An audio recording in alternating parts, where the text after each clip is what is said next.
Up next, Joshua Cutchin presents Stock and Trade, Expressions of the Changeling Motif in Alien Hybrid Lore.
All right, welcome back, everybody. This is Smiles Lewis with week 3 of our new Streamathon series that is an emergency fundraiser to raise funds for the 501c3 nonprofit Anomaly Archives located here in Austin, Texas.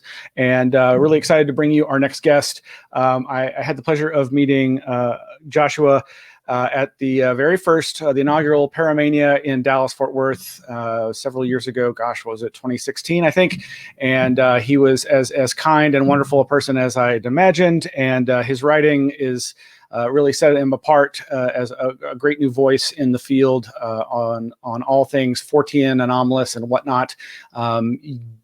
So let's dive right in. Joshua Cutchin, prior to pursuing his dream of becoming a full-time author and musician in 2015, Joshua Cutchin served as public affairs director of the University of Georgia Hugh Hodgson School of Music for 3 years. During his tenure at UGA, Joshua authored over 100 articles, press releases, and blog posts.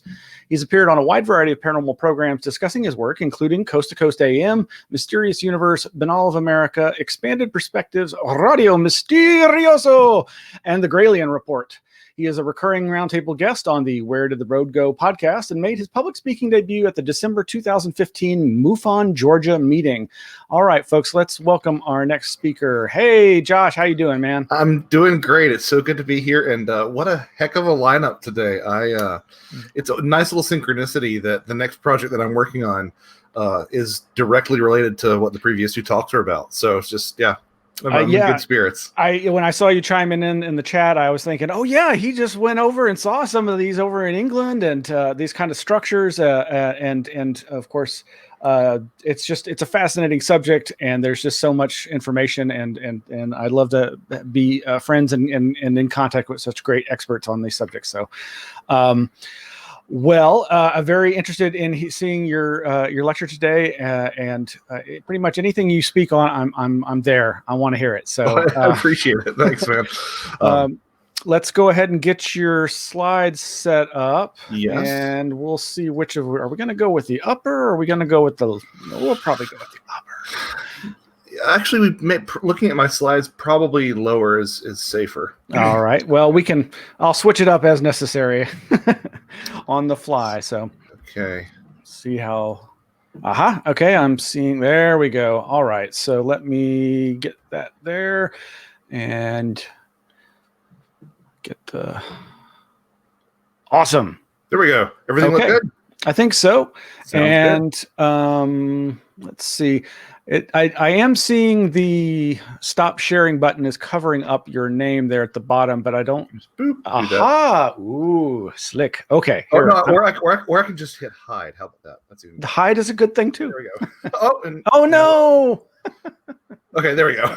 Okay. All right. Well, I'm out of here, and you take it away, Josh. Well, thanks everybody for having me out here. It's really an honor to help out an organization like the Anomaly Archives. Please give.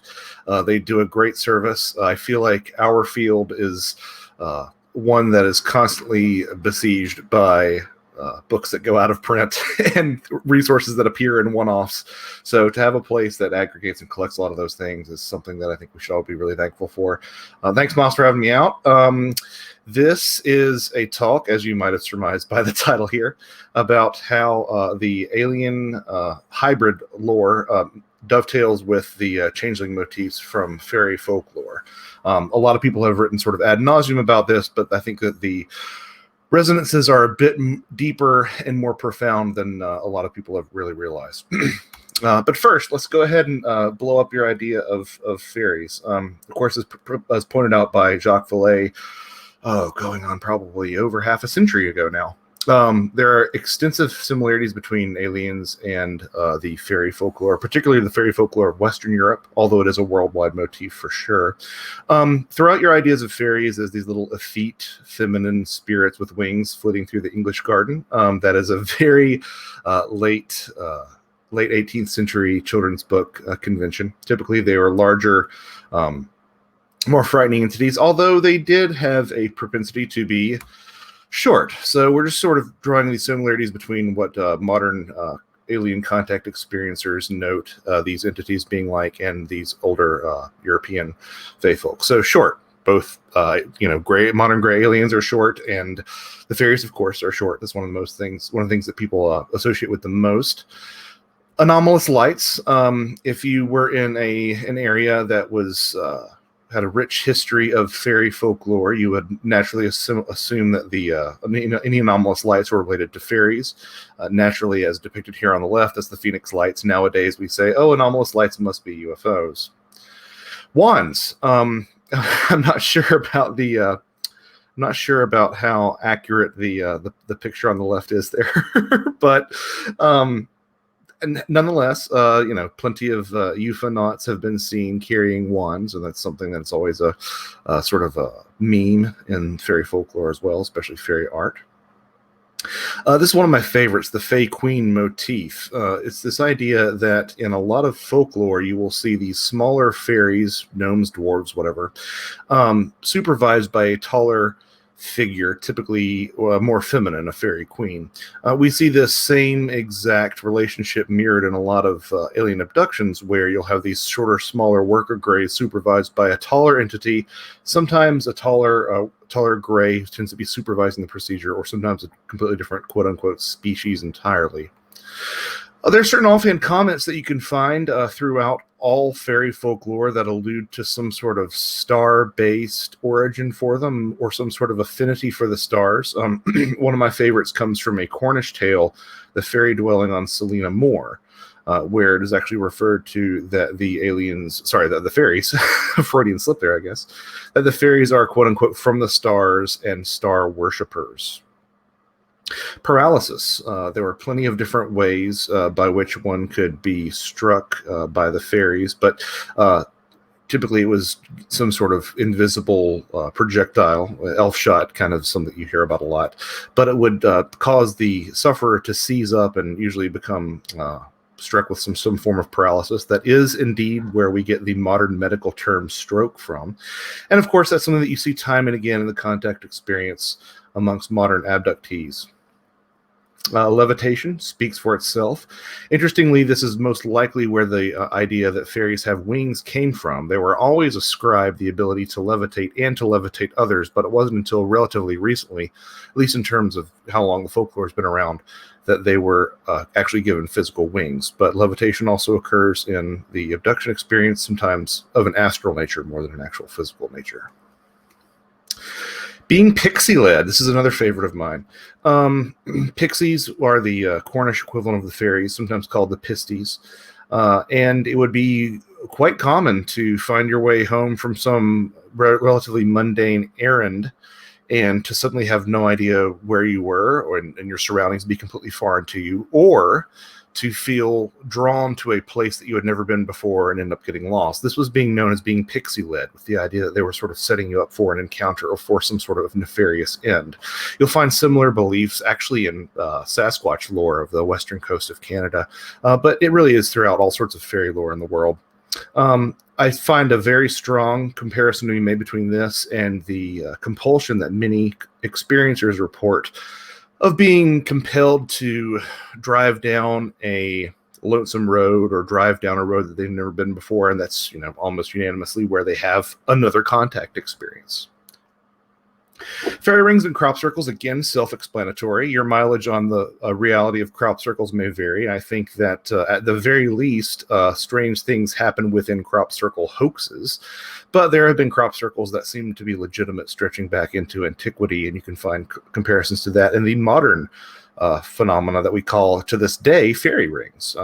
Fairies would often dance in a ring in folklore, and anytime you'd find a circle of fungus or a barren patch, you would call it a fairy ring. And as I mentioned today, lots of times a lawn care specialist will say, "Do you have any fairy rings in your yard?" So I always find that interesting. Underground habitats, Tir na Nog, fairyland, the other world, almost always was located underground, and that's something you find in a lot of different cultures. In fact, I think it was Catherine Briggs who said that the three chief attributes of fairies were that they tended to be short, not always short, tended to be short, tended to live underground, and had an affinity for child abduction, which we'll get around to later. Similarly, in the modern lore, you find tales of alien underground bases all the time. So it seems to be a real reinvention of that same old trope. Elaborate taxonomies. If you are to believe all the modern experiencers' stories, there is a veritable Pokemon-esque catalog of aliens that have been visiting Earth, or that have visited Earth throughout the years. Contrary to popular belief, the Greys are not necessarily the most common visitors that we have here. This is certainly this is certainly reflected in older fairy folklore, where you would have all manner of really strange creatures, not just fairies, but things like elves, things that we don't normally associate with fairies were often part of the fairy sort of cosmology, like mermaids, giants, ogres, trolls, even sometimes dragons would be sort of folded up into this fairy folk umbrella. Livestock mutilations. It's become quite a recurring theme in modern ufology. And it's interesting at how this is a really context-dependent interpretation. If you were to find this exact same dead animal in certain parts of Western Europe with parts of its body missing, or to have been killed by unseen circumstances, that would almost certainly be interpreted as a fairy harvest, and the fairies had actually harvested sort of the essence of the livestock itself rather than its physical parts. Missing time, a very famous point of comparison. It was very common to go into fairyland or be an abductee into fairyland and feel like you'd only spent a couple of hours when you'd spent days, weeks, months, or even years. This is obviously paralleled in the modern phenomena of missing time, where you have abductees who will take a drive that is supposed to take, say, 30 minutes, and they discover that it actually took 2 hours, and they have no way to account for the missing time. While this is typically interpreted as some sort of amnesia-induced cover for some sort of larger abduction experience, it is interesting to see how it really reflects itself in perhaps something a little bit stranger like time dilation. Implants. This was really surprising to me, and I really like talking about this every chance I can get, because as you can tell, I really do feel that anything that you find in fairy folklore will be mirrored in some aspect of the alien abduction experience, and vice versa. This is not to say that I think that fairies are aliens or aliens are fairies, but I do think that both sets of folklore are describing a very real, very strange experience that happens to human beings. To that extent, I took it upon myself, and continue to take it upon myself, to find things that I don't think will find any real analog, and to see if they exist. And sure enough, I have people have talked about this this particular mirroring in fairy folklore.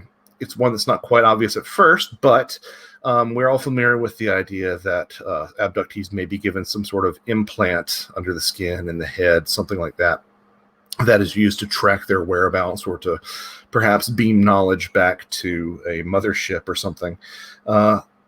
Almost uniformly, whenever these foreign objects are removed, they are deemed mundane by science.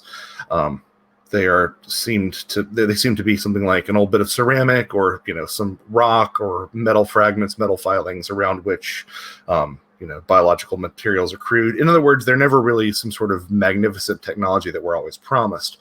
This finds, again, a direct corollary in the idea of the fairy blast. The word blast, blistery, and blustery all share the same Germanic root, and blister as well.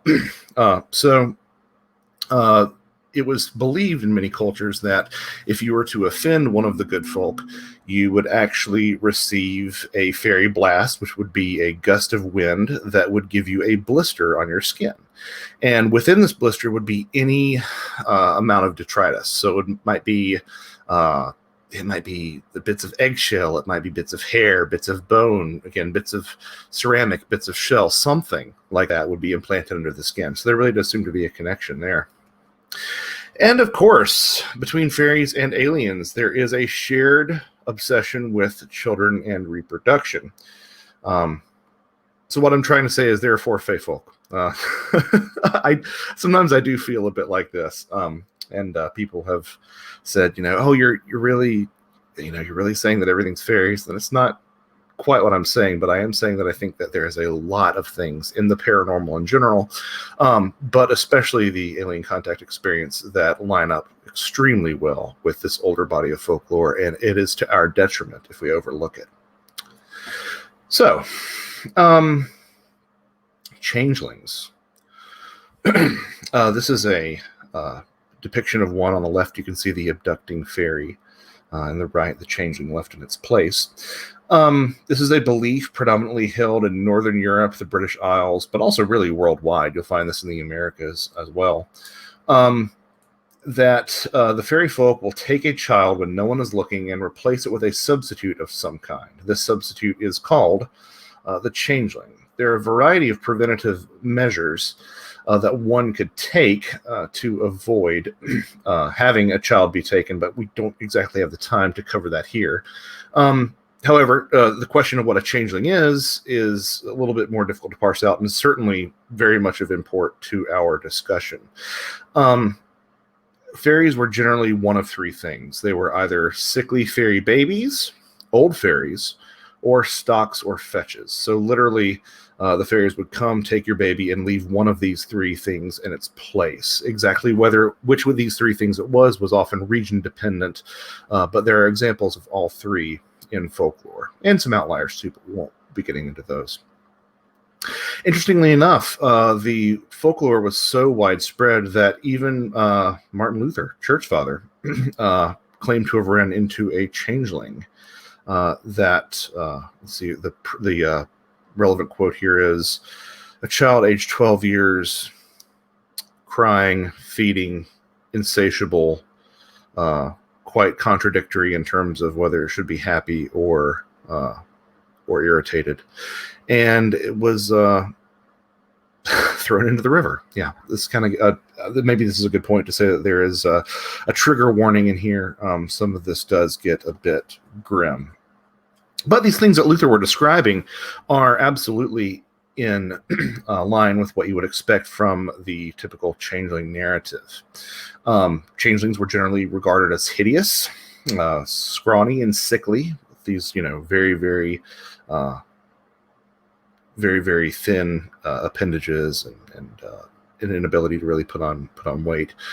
Wispy hair. They constantly begged for food and were never satisfied, so they would eat and eat and eat and never put on any extra weight.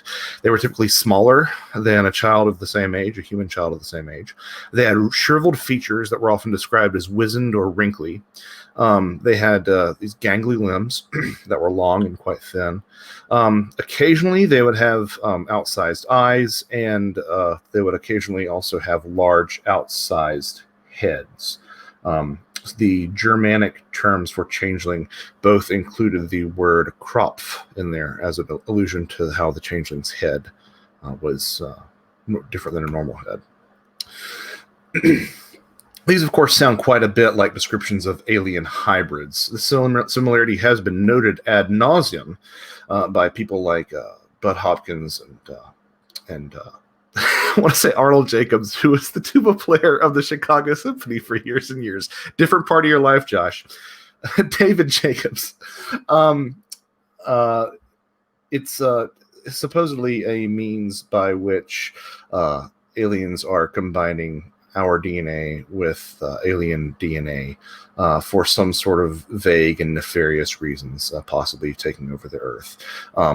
Graham Hancock did a lot of great work on this motif as well in his book, The Supernatural. The idea is that children are taken out of a womb and replaced by one of the alien human hybrids, or that the child in a mother's womb is tampered with and then removed later. We find different variations on this. So, changeling and hybrid intersections, going beyond the appearances and sort of the superficial level that we just alluded to. Clones and weight. This is sort of an oddly specific thing to begin with, but we will. Some suggest that these alien-human hybrids may actually be clones. For example, one of Carla Turner's abductees, quote-unquote, saw a room full of inert male and female human bodies who were beautiful and identical. In 2017, Brett Oldham, who was the experiencer who wrote the book, whose cover you just saw, also claimed to have seen a room full of clones. Famous abductee Virginia Horton, one of Bud Hopkins' star pupils, so to speak, claimed that she was, quote-unquote, introduced in the sky house to my sister who looked exactly like me. She was a clone. Somebody whose story has especially interesting bearing on what we're discussing here is 19-year-old Antonio Alves Ferreira, who was a Brazilian man who had been experienced abduction since the age of 11. And in an early edition of Flying Saucer Review, it was described by Irene Granchi of one particular abduction attempt that has bearing on this discussion. Shortly afterwards on a screen, Ferreira saw a double of his sitting at a table in his house. So he's taken aboard this craft, and on a screen he sees himself in his own home where he should be. A few moments later, this double's head drooped as if it was asleep. When Ferreira's father came in to take the boy to his hammock for a nap, he found that the boy had become so heavy it was impossible for him to carry him alone. The reason that, these are the entities, by the way, just to the right of the picture of the young man. The reason that this is interesting to us is because all manner of entities in folklore were often described as being much denser or much heavier than they appear that they should be. This was very common in witch and demon lore. You'll find several references in the Maleficarum. This here is a picture of the Japanese Konakijiji, which is a fairy entity, more or less. It's probably more accurately described as a yokai, but you get the idea. That has an old man's face, cries in the forest, and if a concerned Samaritan comes by to rescue this child, it is so heavy that it actually pulls you down and crushes you. You'll find a parallel again in one Irish folktale to a mother who was wading across a river to toss a changeling into the river, the same means of ridding yourself of a changeling that was alluded to in the Martin Luther anecdote. And while she was carrying it, she found that this changeling, this fairy changeling growing heavy as lead, and it eventually ripped through the quilt that she was carrying it in, quote unquote, as if it was a heavy stone ripping through a muslin handkerchief. So, if we have this idea of substitution, we should take a look at the possibility of soul swapping, meaning that the actual physical body is the same, but its soul has been interchanged with something else. There's an abductee who has had a lifetime of really interesting experiences, as chronicled in Carla Turner's work, by the name of Ted Rice, who claimed that when he was around 8 years old, he was actually taken by aliens and was cloned. He was inside this really strange room where these two greys stripped him naked and forced him to drink this strange liquid that somehow separated his soul from his body, and that soul was taken to an identical body. So again, you have this changeling motif manifesting itself in the modern abduction experience. I have the picture of a swirling tornado here because when he was returned to his family, he remembered that all his relatives saw this horrendous storm. Intense, violent storms are a folkloric signifier of otherworld travel, to the extent that people going into fairyland or something might be swept up in a storm. It was often assumed, as alluded to in the fairy blast data that I was mentioning earlier, that the fairies actually had the power to control storms. So that's the reason for that picture. This idea of soul swapping also finds its way into Whitley Strieber's work. That's the Strieber Kripal joint, The Supernatural, that was released several years ago. It's a lovely book. Describes an instance where Whitley was actually waiting downstairs at a hospital while a friend of his, a friend that was objectively probably not a great person, we all have those friends, was actually dying upstairs above them. And Whitley had this vision that he claimed that he could see in his mind's eye his friend's soul being ripped from his body by the squat sort of blue little kobolds, as Whitley described them. Kobold, of course, being a type of fairy that you would find in German mines. That's why the picture of the kobolds there beside it. These little kobolds took Whitley's friend's soul and quote-unquote dragged him through the squalor of an Indian slum. Whitley goes on to say, then he was gone, and in his place there was a tiny baby girl being held by her father. The baby's eyes widened with what seemed to me to be adult recognition, and the infant began screaming terribly, waving its arms and kicking, its eyes practically popping out of its head. The frantic parents tried to comfort it, and then the vision was gone. So, of course, by far, nothing concrete to go on as this being a reality, but it's interesting to see these motifs recurring time and time again.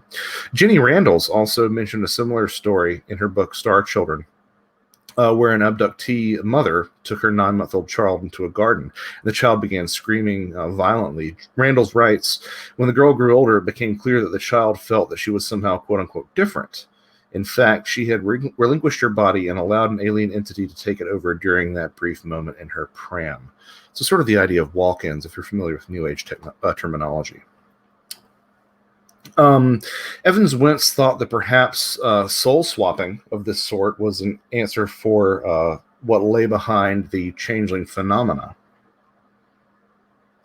Walter Evans Wentz was an anthropologist who wrote sort of the defining book on fairy folklore, Celtic fairy faith in Celtic countries. He felt that this was a common theme that he found throughout various different older mythologies, and it lined up closely with the idea that the soul, often depicted as a small winged being, could actually leave the human body. Changelings in utero. Just a quick note to say here that there are numerous cases of pregnant abductees being opened up, examined, and then giving birth to someone who claims to be a hybrid child, indigo child, star child, etc. So it's interesting to think about this as being another reinvention of that changeling motif, the idea that implanted embryos actually supplant human children inside the human's body, as the mother's body rather, as opposed to happening after the child's born. This is something I found really fascinating. It's vanishing twin syndrome. As we go through this next little bit, remember that changelings were voracious and never satisfied by food. Carol Dennis claims that vanishing twin syndrome might have a tie to alien interference. Vanishing twin syndrome is a very real phenomena where a multiple birth is absorbed by its sibling. It occurs in 30% of multifetal pregnancies. Dennis describes one young girl whose father said that upon her birth there were two umbilical cords, one that was freshly cut and one that looked healed over like an amputee's stump. The doctor had no explanation for this except that a baby must have at some point in the pregnancy been a twin. Later, when the child was born and about 9 years old, the father asked her if she knew she was supposed to be a twin. She said, "Yes, Daddy, I know. I know where my twin sister is. She's on the spaceship and I talk to her all the time." This reflects a real long-standing conflation that I'm especially interested in right now of fairies and the dead.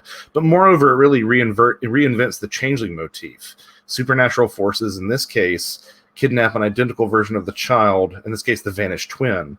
And from this perspective, the surviving twin is the changeling, while its more perfect idealized double lives carefree in the other world.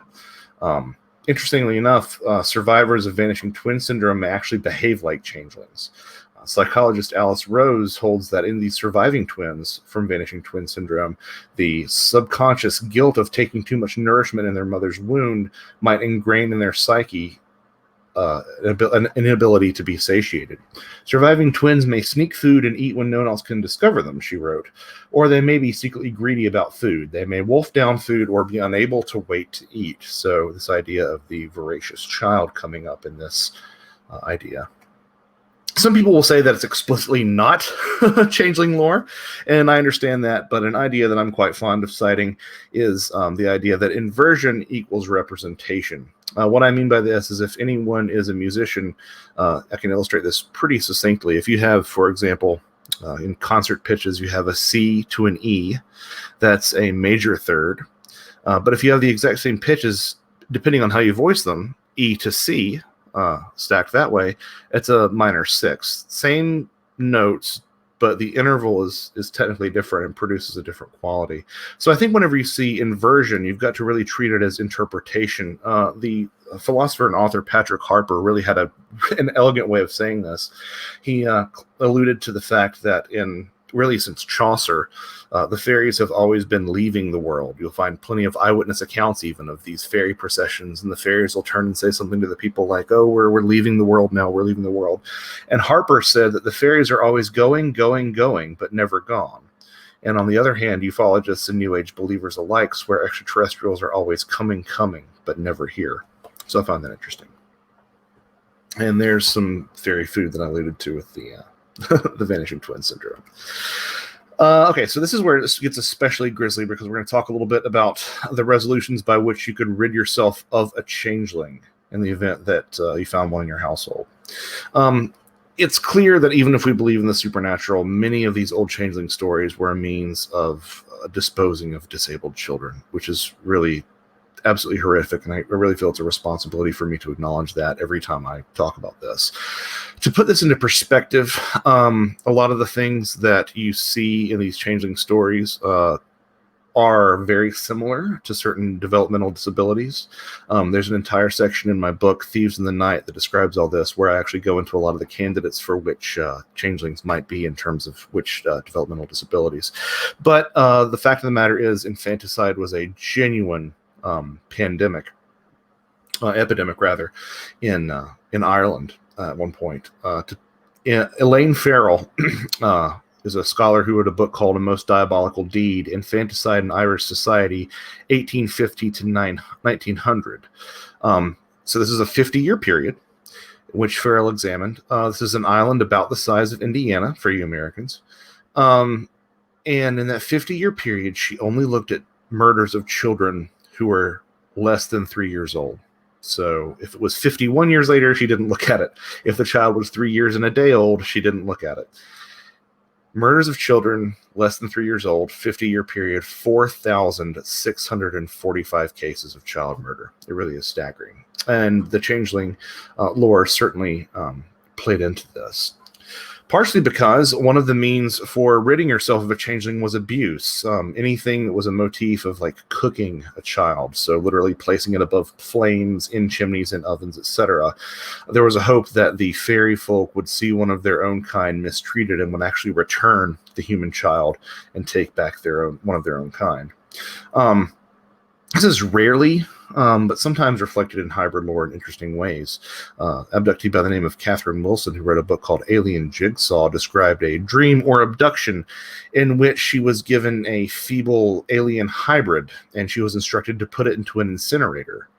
To quote her, she said, "People are putting dead or dying babies into this incinerator. Somehow I know that this device doubles as a rejuvenator that can also heal babies." And in this case, Catherine Wilson puts the hybrid baby into the flames, and the baby is breathing fine and comes out a healthy child. It's almost an exact same expression of the idea of cooking a child in changeling lore. So there's the oven. Abandonment was also very common, to place these children in open graves, at seashores, crossroads, really anything that's a liminal space, which is sort of the domain of these non-human entities. Again, we find an interesting corollary in a certain case. There was a pregnant abductee in Orange County, New York, which was actually had quite a large Irish population that settled there in the 1700s. She actually blacked out after seeing a series of UFOs in the night sky in October 1977. When she woke up, her neck was stiff and she had reproductive bleeding. She spoke with her husband and found out that apparently he had been interacting with short, red-eyed creatures on their property. The pregnancy continued, but was subsequently brought to an end when her doctor told her that she miscarried.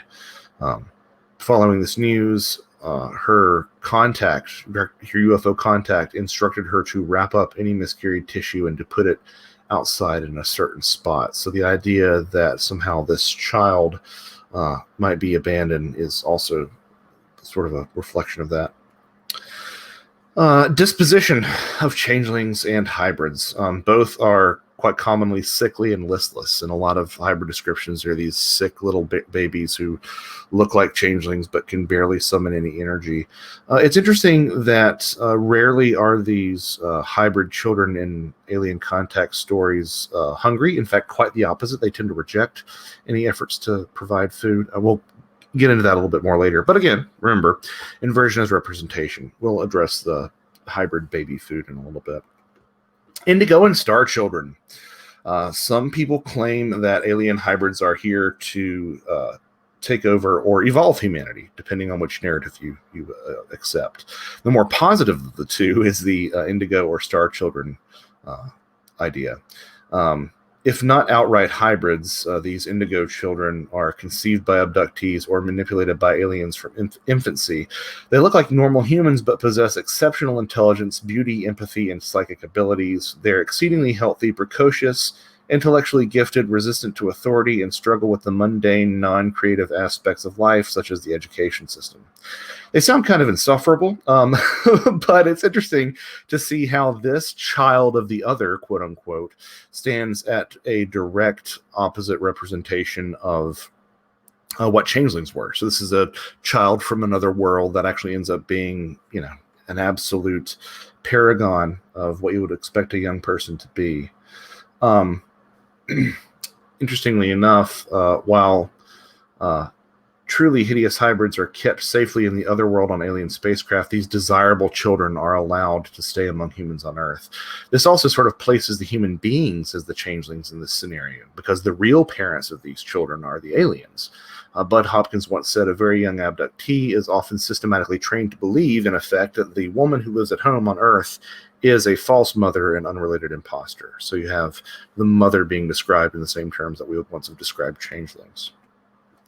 The two types of fairy babies that survived. Changelings very, very rarely survived. You can probably count on two hands the number of changelings that are described in the literature as surviving to adult age. Commonly, they would be deemed sort of the village idiot, dullards, immobile, inarticulate. This is probably part of the reason that the etymology, the word origin for oaf, is actually derived from the same word as elf. The other ones that would survive would be human fairy hybrids. These survive quite often.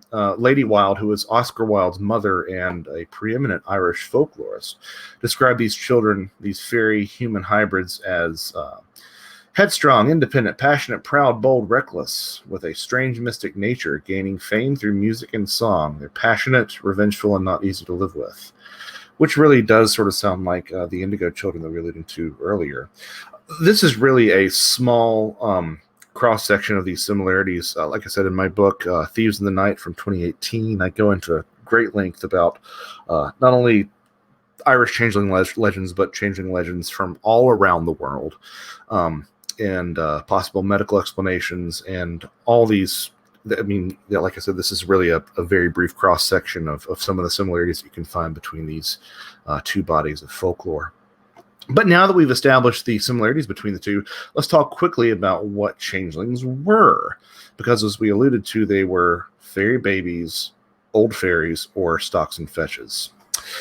Fairy babies. This also ties into the motivations for why you would exchange changelings. If they were fairy babies, they needed milk. This was often the primary reason for making such an exchange. Fairy food was often a sham. It was glamored to appear appealing, but in reality it was twigs, leaves, worms, detritus, etc. And only human milk could nurse a fairy baby. This is paralleled in alien hybrid lore as a need for literal milk, nurturing, or genetic material. Here's an excerpt from David Jacobs describing this importance of milk in the alien hybrid baby presentation scenario, as it were. The woman hears another directive: nurse the baby. Put the baby to your breast and feed the baby. The woman says, but I don't have any milk. The response is, put the baby to your breast and nurse the baby. Saying no is futile. If she resists, the aliens will put the baby to her breast anyway. It cups its mouth on her nipple. It has a very weak sucking reflex. In many instances, the woman may be surprised to find that she is lactating and that her breasts are engorged. When that happens, the baby will partially drain the breast. Often, however, nursing the baby is futile, but seems to satisfy the watchful aliens nonetheless. So we have this human milk comparison through both bodies of folklore. In the event that the fairies were and that changelings were old fairies, this sort of served as a hospice 2-for-1 deal, right? So the elderly fairies would get to be babied, quite literally, by humans, while the human baby would be taken and folded into the fairy ranks, would become one of the fairies, would inject the fairy bloodline with human vigor. Obviously, we find this time and again in alien abduction narratives, the idea that extraterrestrials are a dying race, and that's why they need our genetic material to sort of keep their race alive. It's exactly the same motivations that were described in a lot of this fairy lore. Here's an excerpt from one of Carla Turner's books describing a hybrid that sounds sort of like a fairy, an old elderly fairy changeling. Then when he was wanting to nurse, I had this really weird thought, sort of apart from the dream, like standing off a little watching the dream. I thought, what if he isn't really a baby? What if he is really some midget pervert? I emphasize this last part because it indicates an awareness that we might be interacting with something less human and less innocent than it seemed.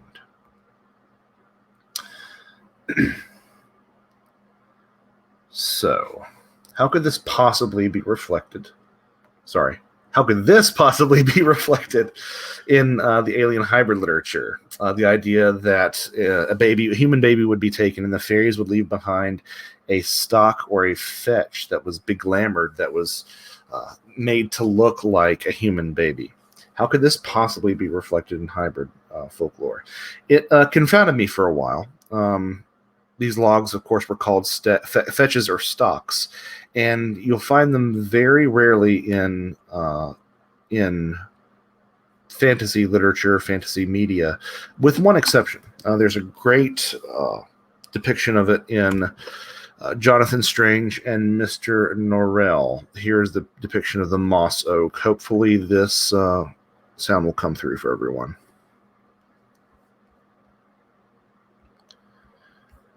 And it has not, so that's fine. It worked fine last time. But essentially, just to give everyone an idea, and I can just talk over this, he goes and he drags out this literal oak that has the changeling duplicate inside. So let's sort of unpack these words, fetches and stocks. Obviously, fetch is not very log specific. If we look at the definitions, obvious meaning is to grab or take.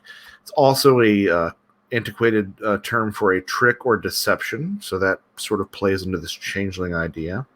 Most commonly, this is meant an apparition of a living person, a specter, or a double, tied in with the idea of doppelgangers. As seen in this next definition, a particularly weird type of apparition is the wraith, or double, of which the Irish fetch is a variant. The wraith is an exact facsimile of a living person who himself see it. Goethe, Shelley, and other famous men are said to have seen their own wraiths. The fetch makes its appearance shortly before the death of the person it represents, either to himself or his friends, or both. So obviously, there's a connection there. Fetch could also be a doppelganger or eidolon. This is from legend. This definition is taken from Patrick Kennedy's Legendary Fictions of the Irish Celts. The other definition, stock, is actually more interesting. The trunk or woody stem of a living tree or shrub, especially one into which a graft or scion is inserted. Robert Kirk, author of The Secret Commonwealth, one of the earliest texts on Fae folk, was actually allegedly replaced with a stock. He was buried and he died, but everybody said that wasn't his body in the casket. He actually was forced into a tree that I believe this is a photograph of. If anyone has been to the Kirk there, I would appreciate being corrected. But especially interesting to us is the fact that stocks are a horticultural technique whereby tissues of plants are joined so as to continue their growth together. The upper part of the combined plant is called the scion, while the lower part is called the rootstock. The success of this joining requires that the vascular tissue grow together, and such joining is called inosculation. The technique is most commonly used in asexual propagation of commercially grown plants for the horticultural and agricultural trades. In other words, it is a literal metaphor.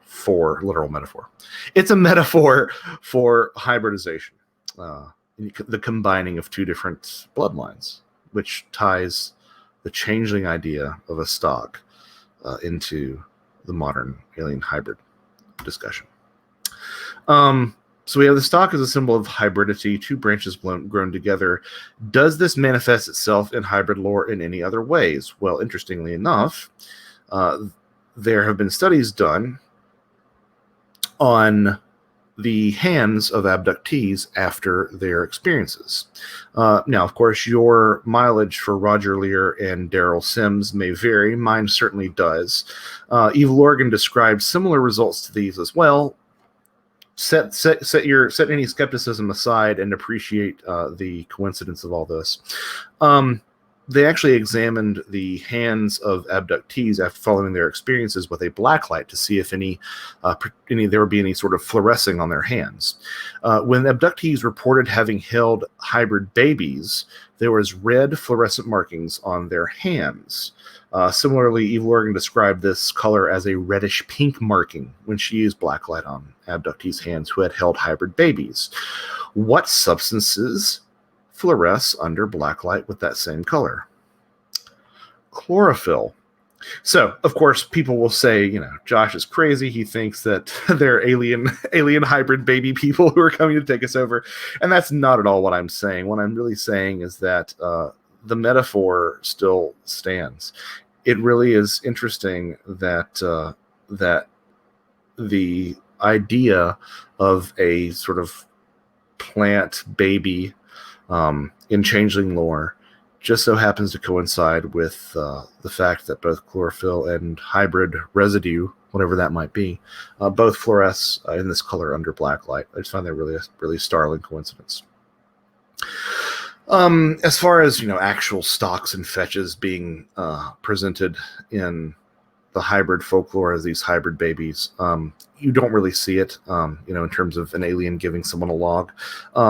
One exception I found that's kind of alludes to that is a hybrid baby that looks like a scaly brown baby in a cocoon. That kind of alludes to it. But if we're playing with the imagery of the hybrid and the plant, then consider the fact that a lot of these alien hybrid farms, as they're described, look strikingly like hydroponics farms, I think, in a lot of these descriptions. Again, not saying that we're being taken over by pod people or plant people, but these metaphors continue to recontextualize themselves as our cultures grow. Whatever is behind this other intelligence that is guiding the good folk and is guiding the extraterrestrials, I really do believe is drawing upon our current cultural language and the currency of our conversations in order to communicate to us through some sort of theater. And that is the completion of this presentation. If you're interested, there's only so much you can cram into an hour. I do have several books. The one pertinent to this talk is called Thieves in the Night from 2018, and it discusses all the things we've talked about here and much, much more. So that concludes this presentation.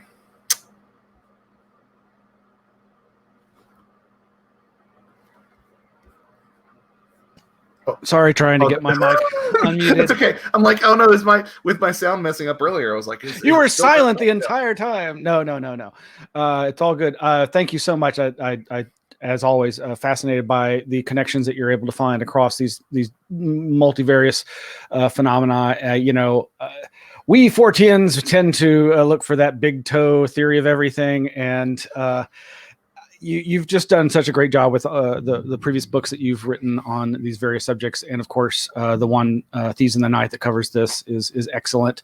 As the trigger warning appropriately warns, it can be, some of it's really a hard slog, and it's not that's no slight of your writing. It's if anything, just you honor the sad deaths of all these children in recognizing this data, I think. But yeah, I wanted to make it a point when I read that book to not really hold back on taking a look at this from a medical standpoint. And some people will come along and say that the changeling mystery has been solved because it's all autistic children, and that doesn't. I don't really think. I think that a lot of the changelings were describing developmental disabilities, but to say that it was one specific developmental disability, I really don't think it's congruent with the data. I think there really were a bunch of different things that were going on that people were seeing. In addition to, it's sort of like the UFO problem, right? Like 98% is misidentification and not real, not this, that, or the other. But there is a 2% in both the UFO question and the changeling question that I think might have been something really strange, because some of these stories are, well, you have the cross-cultural consistencies, but also some of the stories are really compelling in their own right. And, I just want to emphasize, so folks really appreciate your presentation. wonderful and fascinating talk, and of course one of our other upcoming presenters, Twee Snyder, fascinating presentation. So you're working constantly, and not just on these types of subjects, obviously elsewhere too. Very few of us have this as our day job, but you're really churning out, and I mean that in the best sense, a consistent quality of work. And you've released you've ventured into the cryptozoological field with your contributions to a multi-volume set, the Wood Knocks, I believe, and then also, but the new book with Tim Renner, awesome artwork, awesome concepts and work. Can you tell folks more about that book and its sequels? Yeah, I'm really kind of bad at self-promotion. I probably should have included a slide or something. Oh, no worries. So I'll just run everybody through everything right quick. My first book was A Trojan Feast, which is looking at the role of food and drink in anomalous encounters. That was from 2015, Anomalist Books. 2016's The Brimstone Deceit, which was about smells in anomalous encounters, especially the smell of sulfur compounds. 2018 was Thieves in the Night, which was largely what this presentation was based on. And then earlier this year, I released volume 1 of a 2-volume work with my friend and co-author Timothy Renner called Where the Footprints End. And our mutual friend Greg Bishop will smack me around for saying this because I shouldn't invoke Valet's name. But the goal was not saying that it's anywhere near his work, but the goal was to do sort of a passport to Magonia for Bigfoot. And so the first volume of that primarily focuses on folklore, and that came out in May of this year. Where the Footprints End, Volume 1, Folklore. High Strangeness in the Bigfoot Phenomena. And Where the Footprints End, Volume 2, High Strangeness in the Bigfoot Phenomena. Evidence is the next one, which really looks at how a lot of this evidence just doesn't quite add up to something being a flesh and blood cryptozoological primate. So that second volume is coming out really, I mean, we're just waiting on one tiny piece to come in, and then we've got to get the proofs back. So early 2021, probably next month, I would venture. That'll be coming out. And then I have a couple other projects that are in the pipeline. Everything sort of got backed up in a nice parsimonious way, and I'm working on my next solo book right now, which is I kind of question my sanity when I'm working on it because it's a really big topic. It's the closest thing to Joshua's theory of everything, and sometimes I think I bit off more than I can chew, but we'll see. We shall see. Mm-hmm. Yeah, well, exciting stuff, and I look forward to many future works of yours. And as I said earlier, you're just one of the kindest people in the field, and I really just appreciate your intellect and the good-hearted person that's at the core of all this great work. So. Thank you so much for coming on and for contributing and helping us. And I hope folks will go to your website, joshuacutchin.com, and support you through buying your books. And of course, you also have a music career. And if it's not too embarrassing, I may play a little video of you or later from Paramania. Okay, yeah, that's fine. Okay. Yeah, he's like, what is he gonna play? I was like, what is it gonna be? Yeah, not a lot of live music in 2020, but we'll see. I know, and it's one of the many heartbreaks for this past year, and but we'll get through it, and I'll be the better for it on the other side, come hell or high water. Well, thanks again so much for inviting me out to this, and I really appreciate it. It's been a lot of fun, and I hope the best for this entire venture. Well, we'll be giving an update momentarily. It's it's a volunteer effort, and so we're going to go to the website and see where we're at with the new pledge counter, and see how far Patty's gotten up into the beam of light into the saucer. I don't know if you've seen our pledge counter, but nice. She's on her way. So, all right, folks, stay tuned, and we'll be back in just a minute. Thank you again, Joshua. We'll talk soon.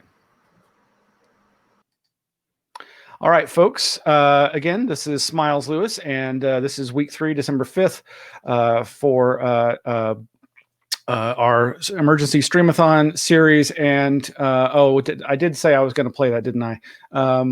Let's see. I got to get back to here. And Yeah, so I had the pleasure of hanging out with our good friends in New Orleans, and finally got to see Josh perform. And here's a little bit of Josh on tuba.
All right, folks. Yeah, that was a fun vacation with friends.